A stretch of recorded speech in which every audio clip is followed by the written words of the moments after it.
Hello physics students.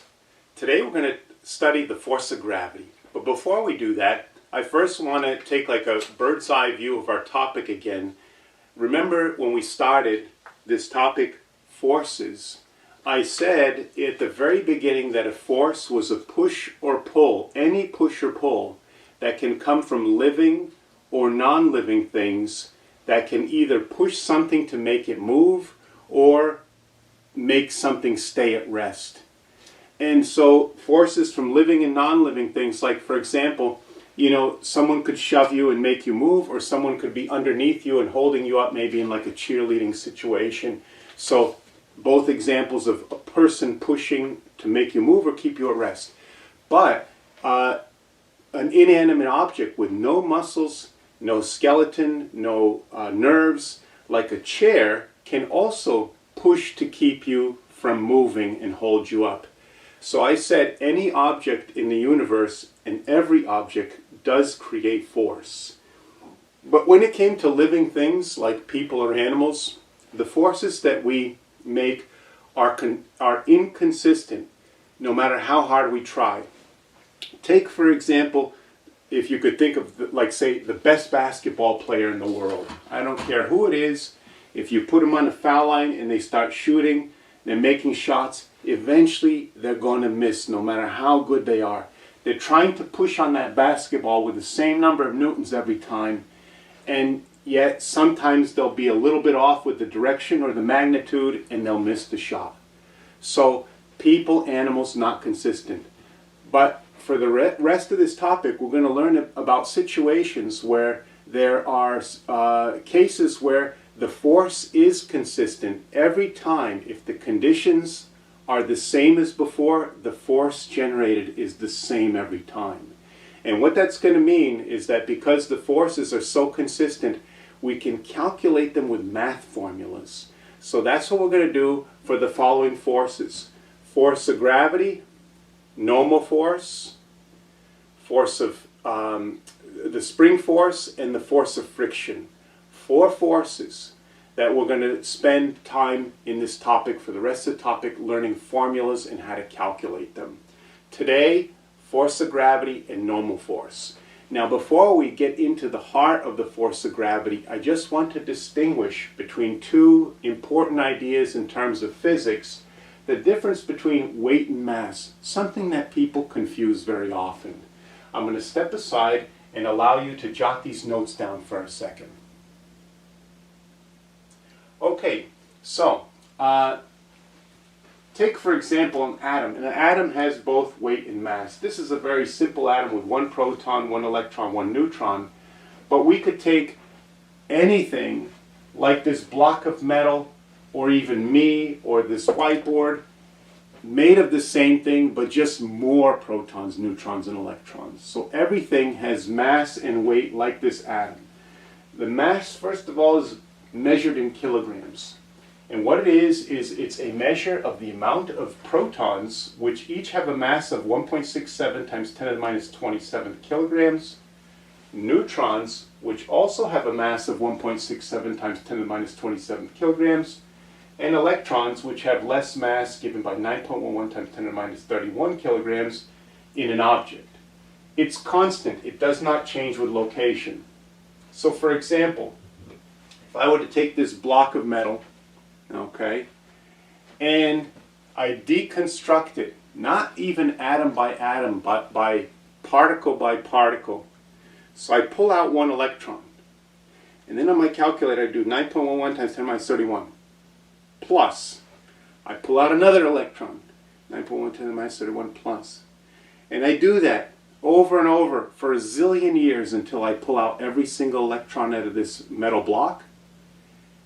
And then I move on to the protons, and I pull out 1 proton, and I add 1.67 10 to the minus 27 kilograms instead of the 9.11 for the electron. And I do that for every proton. Take this apart. And now I have a bunch of neutrons. So I do that, taking out each neutron and adding this every time. And zillions of years later, I have no more metal block because I've taken it apart, and I hit equals on the calculator, and I would get 0.2 kilograms. Or I could look on the side and it says 0.2, right? So no one would measure the mass like that. We use scales and other things, technology, but that's really what it is. It's a measure of how much stuff makes up this block of metal. And if I take it apart, proton, electron, neutron, one at a time, here on Earth, I get 0.2 kilograms. If I go out into outer space and I'm floating in the space station, and I take it apart, it still has the same number of protons, neutrons, electrons. I get 0.2 in outer space too. Okay? No change in mass with location. It's the same. It's a constant. Does not change. Technically not true, but that's Albert Einstein's theories that are kind of beyond the course. So for us, we're going to think of it as never changing. The weight, on the other hand, is measured in newtons, not kilograms, and it's a force. And what it is it's the gravitational pull a planet exerts on an object. And it changes when you leave the Earth. So this is about 2 newtons. If I take this to another planet, it's not going to be 2 newtons. Even though it's 0.2 kilograms on the other planet still. On the other planet, there might be more gravity. There might be less gravity. Or maybe the same. Or maybe 0. So weight changes. And this kind of gets into, why I'm emphasizing this so much, because people confuse it all the time. Like, for example, when people say, I want to lose weight, what they really want to lose is mass. Imagine the show, The Biggest Loser. 2 people are 300 pounds and they want to do a competition, see who loses the most weight. One person keeps eating, but they blast off into outer space. And they're floating, and at the end of the season, they're like, look at me, I'm 0. I lost all 300 pounds. I win the competition. True or false? True. Okay? They lost all 300 pounds by flying up into outer space. Obviously, they're the same person. That's not what we mean when we say, I want to lose weight. You want to get skinnier, right? That's what people are trying to do. What they really want to do is lose mass, lose the stomach or whatever, right? So that's what, people use it wrong all the time. I want to lose mass is really what they want to do, not weight. Weight can be lost by just going somewhere else. Okay, so key ideas, important to keep in mind, at least in the Regents physics, because they will try and trick you by making you mix these up. All right, so that being said, let's now move on to this force of gravity, the weight. The first thing I want to point out is that this is pulled down. Not people say, what's pulling this down when I drop it? Oh, gravity's pulling it down. Incorrect. Okay, gravity is kind of what the agent is, but what's really pulling the thing down needs to be an object.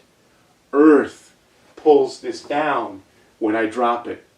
Earth pulled it down, not gravity. Gravity was the way it pulled it down.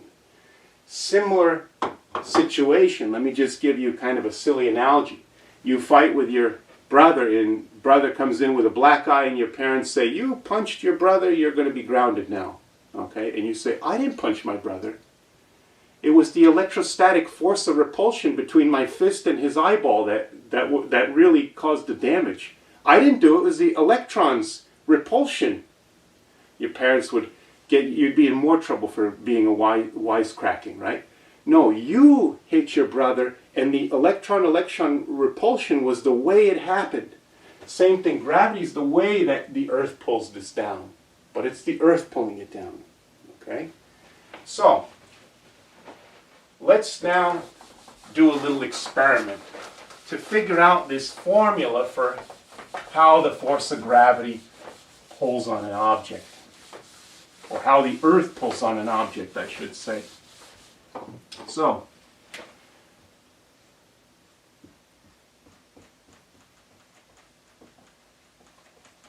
perform an experiment.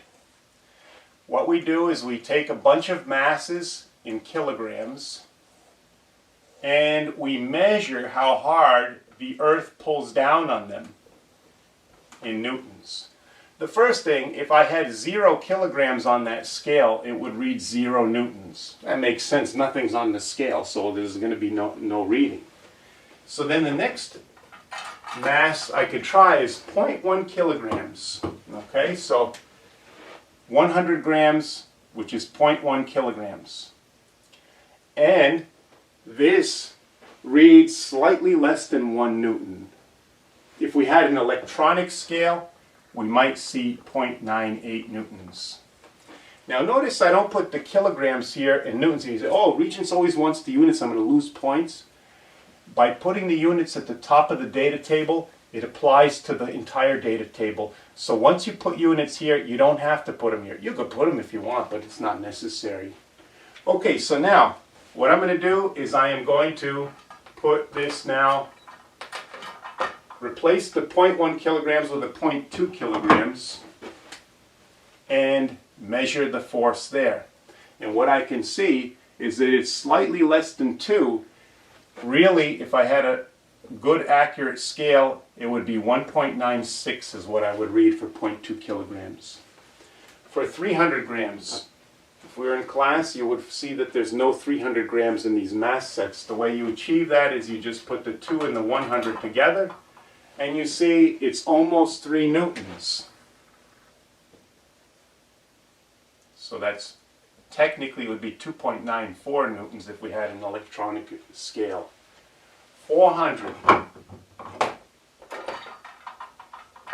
could do that also a little quicker. And you see it's slightly less than 4 newtons. So 0.4 kilograms, 3.92. And maybe the last one, in an experiment we would keep going, but you could already kind of see the pattern that more mass means more weight. That makes sense. Someone who's bulkier stands up and gets more weight, right? So we already kind of knew that. And you get a little less than 5, it'd be 4.9 exactly. But we can see more than that. We can see that more mass, more newtons, more force is, we could say more precisely that, look here, if I go and double the mass to 0.2, I double the force.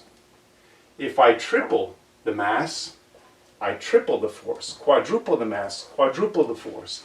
It's a linear pattern. We say those variables are proportional to each other. And we could show that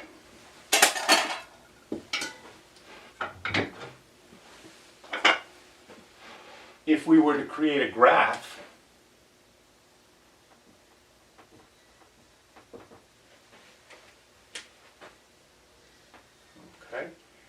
in the graph, we would put the independent variable down here, okay, and we would say, maybe I'll move this over a little bit.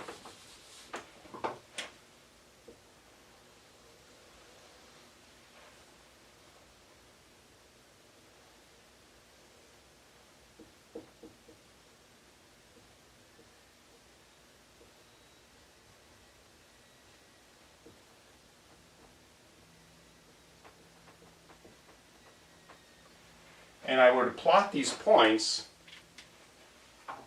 maybe I'll do it in a color, and I get points like this, and that's the linear pattern, okay? So then what I do is I draw a best fit line through those points and calculate the slope. And what I would get for a slope on Earth, we give it a special symbol, lowercase g, for the slope of that graph. And it would come out to 9.8 newtons per kilogram, which we rewrite the units, equivalent units are 9.8 meters per second squared. If we did this experiment on the moon, the same experiment, so maybe we'll label this Earth.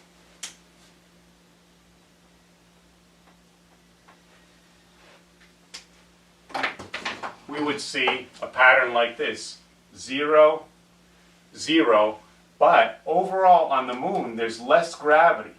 But we would still see more mass, more weight, but less of it. Even less, maybe.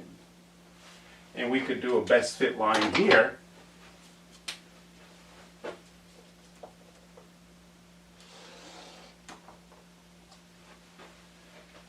And that would be moon.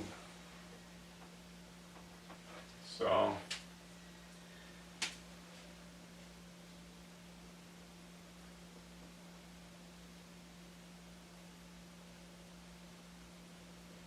on the moon you would get approximately 1.67.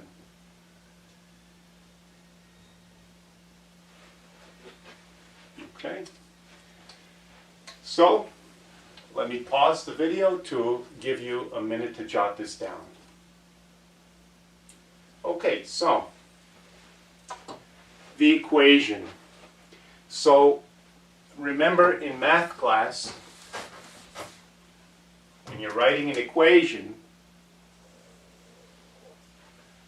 don't write this down, but you could write y equals mx plus b. What we have on the y-axis is the force of gravity. M is not the mass. In math, it's the slope. And what we have on the x-axis is the mass. And I'm going to put that first. Mass times the slope is the same thing as slope times the x-axis. And the intercept is 0. The lines go through the origin, meaning if you have nothing, there's no weight. A scale with nothing on it reads 0. That's why we don't add anything. There's no gravity if there's no mass. This is our first formula for the force of gravity. Okay? And G on Earth, 9.8 meters per second squared.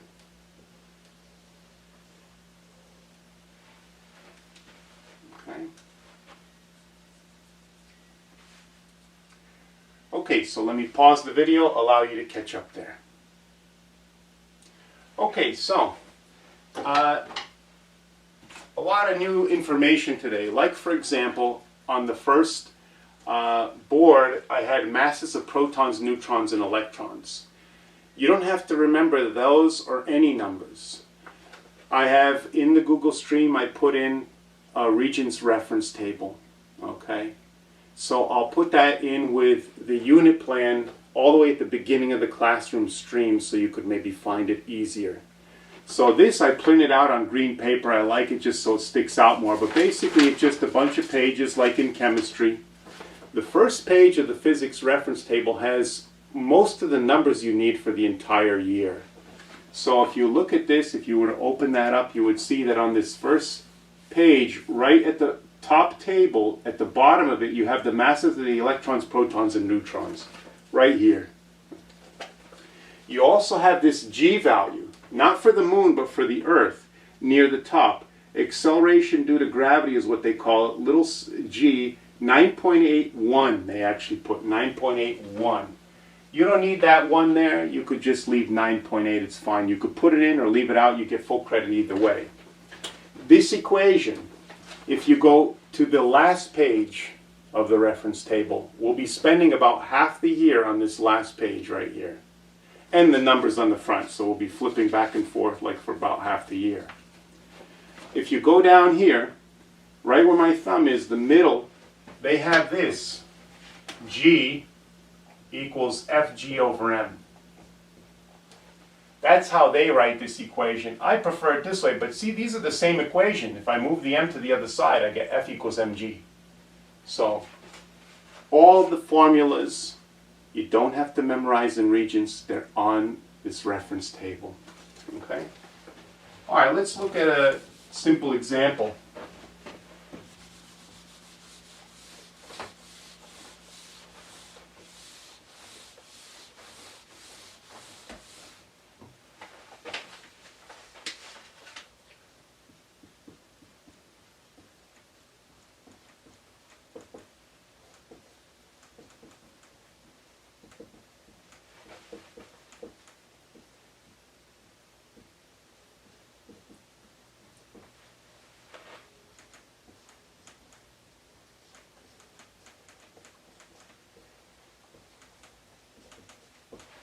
Okay, so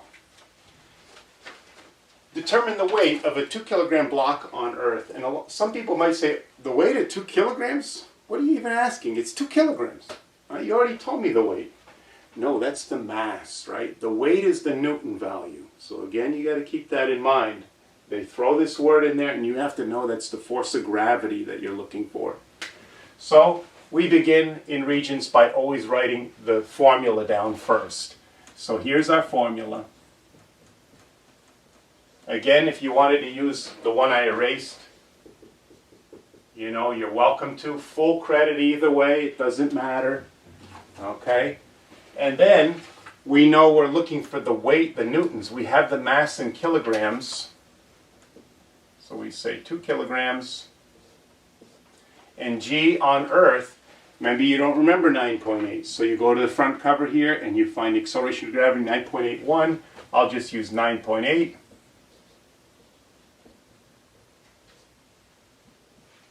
And then get out your calculator, right? You plug the numbers in, and you get 19.6 newtons as the weight, or the force of gravity.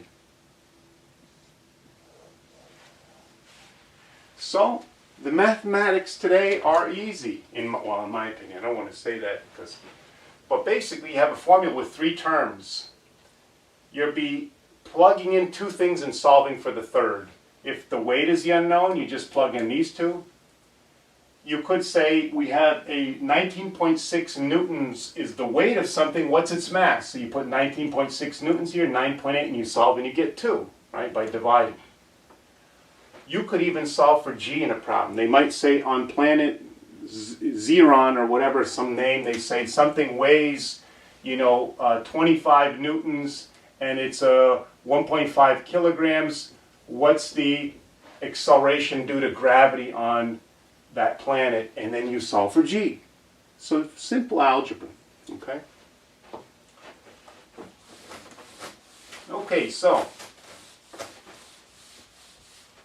I'm going to pause the video and allow you to catch up if you need to.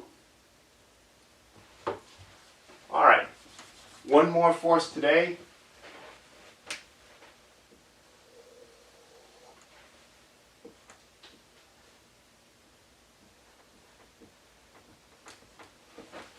Something called the normal force. F subscript n. That's a lower, subscript n. By normal, we don't mean like it's not abnormal, not in that sense. We mean it in the mathematical sense. It's a force that's perpendicular. So let me define what it is.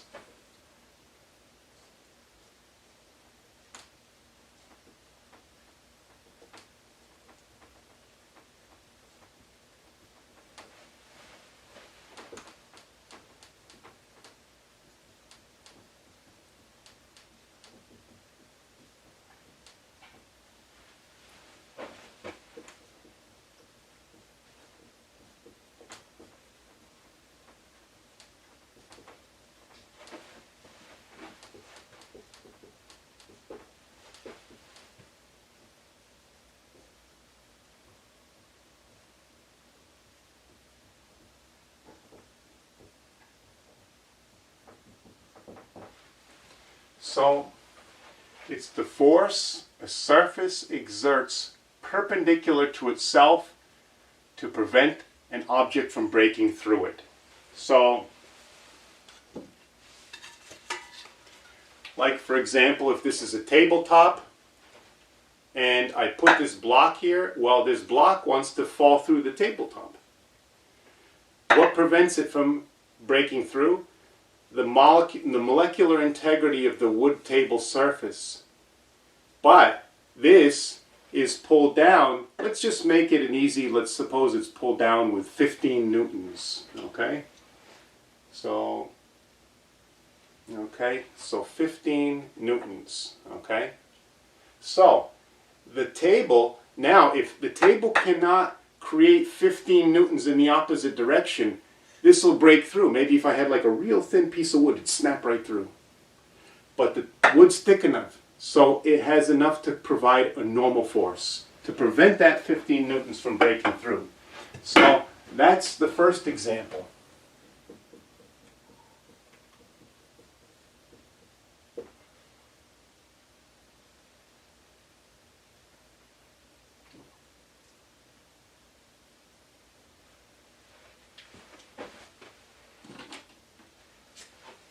Suppose we've got a force of gravity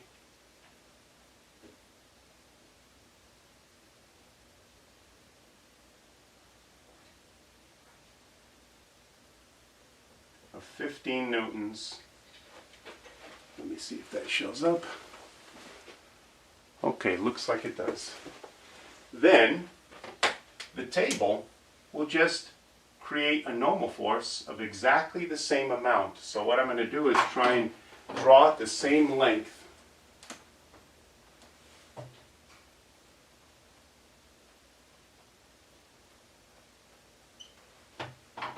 Okay. Easy. In some cases, the normal force is just the force of gravity.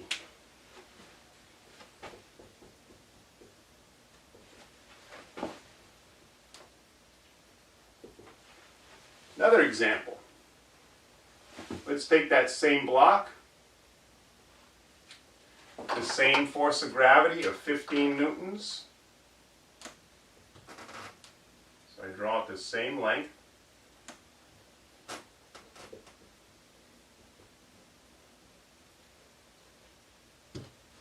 Oh, maybe I'll write it here.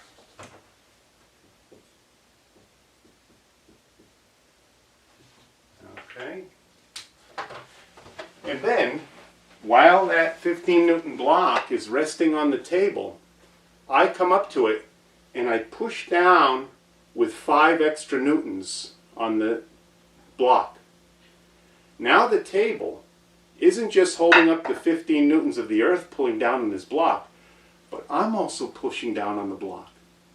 So I could draw my effort with a 5 Newton force. Well, if that's 15, maybe 5 is like this.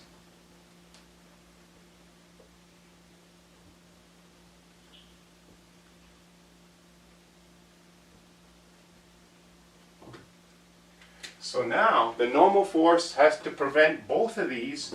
It will be 20 newtons. So there's 15 and an extra 5, maybe up to here.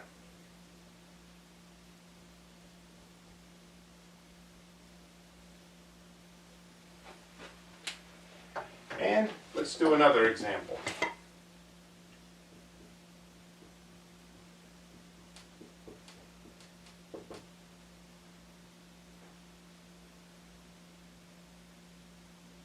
There's the block again. As we learned, the force of gravity, planet Earth, just keeps right on pulling with that same 15 newtons.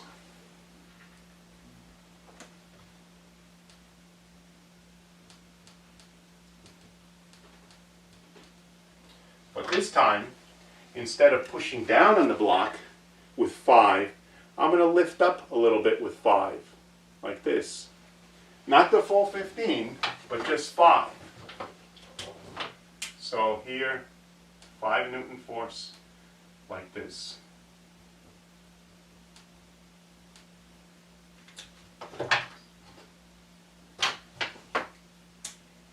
And so now, the table doesn't have to support the full 15. I'm already supporting 5 of it. So the table only needs to support 10 now. It only generates a normal force of 10 newtons. Okay? So this analogy would be like if I'm standing on a bathroom scale. Let's make it easy. Let's say I'm 100 pounds. And some trickster starts stepping on the scale and I say, well, 120 today? I was 100 yesterday. And so they're like pushing down on me and creating more scale reading. So they could also lift up on my belt with 20 pounds and now the scale reads 80 instead of 100. So the scales in the bathroom technically don't measure your weight. They measure the normal force of the floor. And if you're standing all alone, then it reads it's the same as your weight, but you could change the scale reading because it's really the normal force that it's measuring by adding other forces.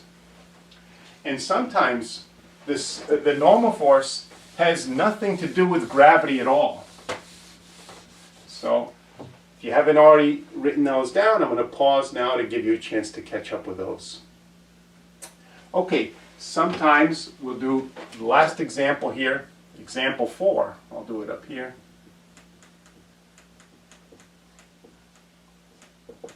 So let's suppose we've got a wall like this. And here's my block. Like this eraser, if I let this go, the surface cannot keep it from falling like when I had the block of wood here, because the surface is just along it. And so the gravity will not be counteracted by the surface at all.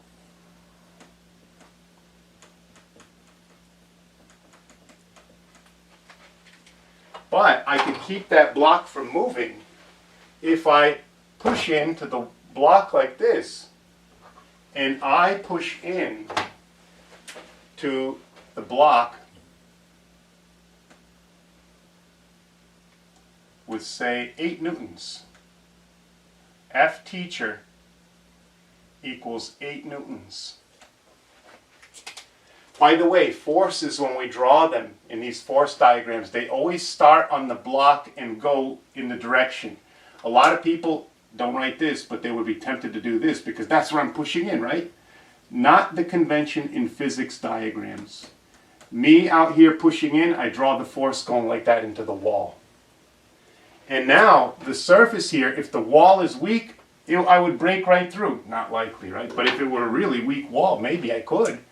But instead, the wall, the surface, exerts a perpendicular force to prevent an object from breaking through. I'm trying to break this through with 8 newtons. The normal force will be 8 newtons. Nothing to do with the gravity at all. So each case, it counteracts all the forces going down to prevent the object from breaking through. Okay, to recap, today we learned about the force of gravity, or the weight. The same thing. Force of gravity is weight. It's the pull of a planet on objects downward. Different than mass. Mass is the amount of stuff that makes an object up. Protons, neutrons, and electrons. That doesn't change when you change locations.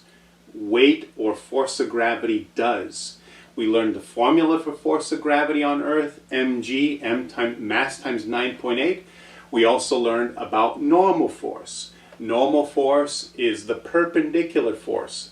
Perpendicular to a surface, what it exerts to prevent something from breaking through. If you're on a flat surface like this, then the normal force is up, right? If you're pushing on a wall, the normal force is perpendicular outward to that to prevent you from breaking through the wall, okay? If you push up on a ceiling, right? Push up on a ceiling, the normal force perpendicular is to prevent you from breaking through the ceiling. It's down now. And then later in the year, we're going to look at hills. You put something on a normal force is perpendicular to the hill like that, okay? And we learned some techniques on how to find the magnitude or the Newton value of the normal force. So that's it for today. I'll see you in the next physics video.